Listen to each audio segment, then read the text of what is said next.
Hey guys, welcome back. Hope you had a good weekend.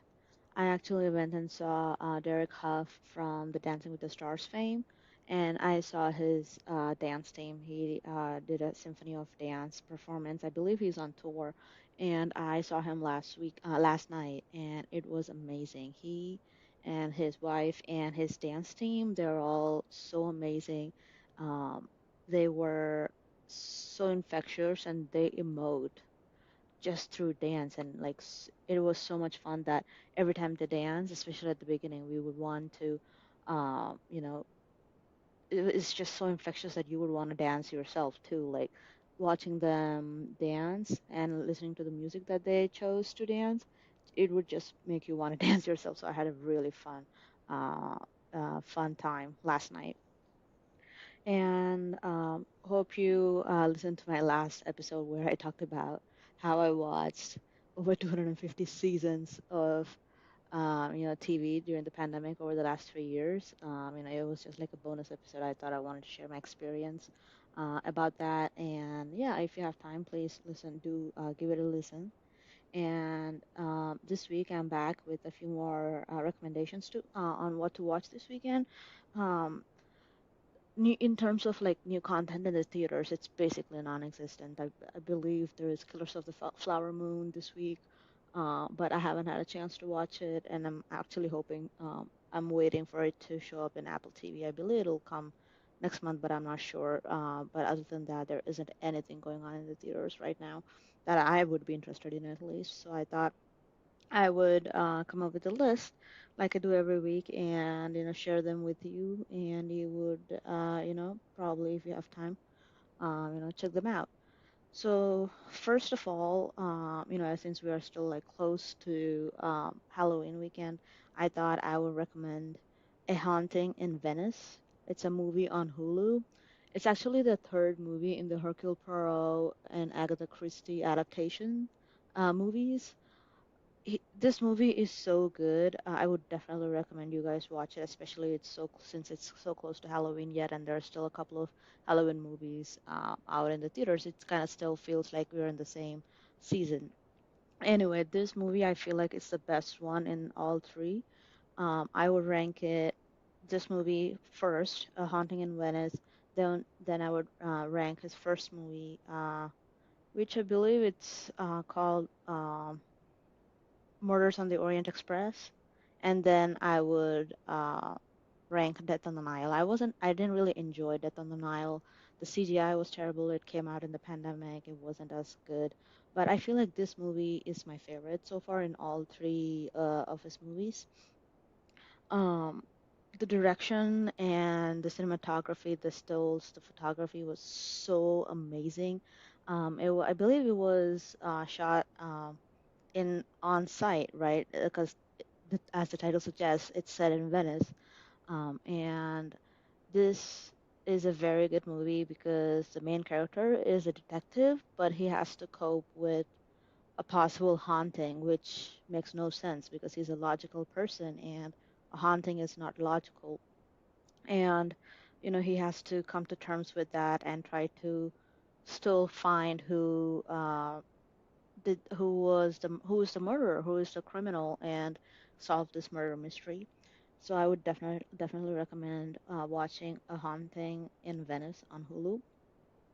Next, if you're into Spider-Man, obviously, if you must have heard about Spider-Man Across the Spider-Verse movie. It is an animated movie, but it is absolutely, absolutely brilliant.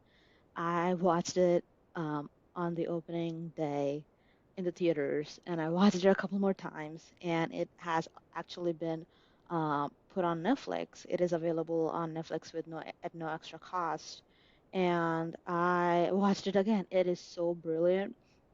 It's one of my new favorites in terms of the superhero movie. So Spider-Man Across the Spider-Verse, it is absolutely brilliant. Brilliant. All the characters are so like connected, but they are so amazing. Each character, each of the main and the supporting characters, they are absolutely brilliant to watch, and everyone is just characterized so well. So I would definitely recommend watching that, especially if you're a fan of Spider-Man. It is on Netflix. at no extra cost. So do check it out. Also, if you're a fan of superhero animated stuff, but this is more of a satirical animation, this is called Invincible on Amazon Prime Video. This is absolutely brilliant. It is a very, very good superhero animated TV show while um, critiquing it and pointing on out the things that Marvel or DC would not point out. And season two, first episode has just aired, and I watched it this weekend. It was absolutely brilliant. So I would definitely recommend binging season one and start watching season two weekly. It is called Invincible on Prime Video. It does star J.K. Simmons, so if you are a fan of him, you should watch him. You should watch it. I thought I would also continue with the Emmy nomination recommendations.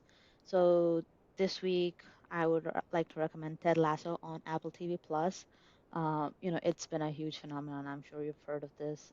Ted Lasso has been quite big since it started airing. So season three is also quite good. It kind of wraps up the stories of the main characters, but you know like I feel like season three wasn't as good as season one or two, but I believe the Emmy nomination is for season two. However, season three also is quite funny, and it does come to a logical ending, which people might or might not like. However, it is something I would definitely recommend watching. So it's Ted Lasso on Apple TV Plus. And the next thing I wanted to recommend is actually an international film. It's a film from India. It is on Netflix called Jawan. I've actually watched this in the theaters. I think I've talked about it a few weeks ago, but I watched it with my friends in the theater, and it was quite a good movie. I would definitely recommend watching it. It is perfect if you are if you are a fan, if you've seen movies like RRR this past year and a fan of them, this is perfect for you. This movie has everything. It has a lot of great characters. It has a lot of strong female characters, and the story could be a little convoluted at times, but all the actors did an amazing job trying to portray what they were given.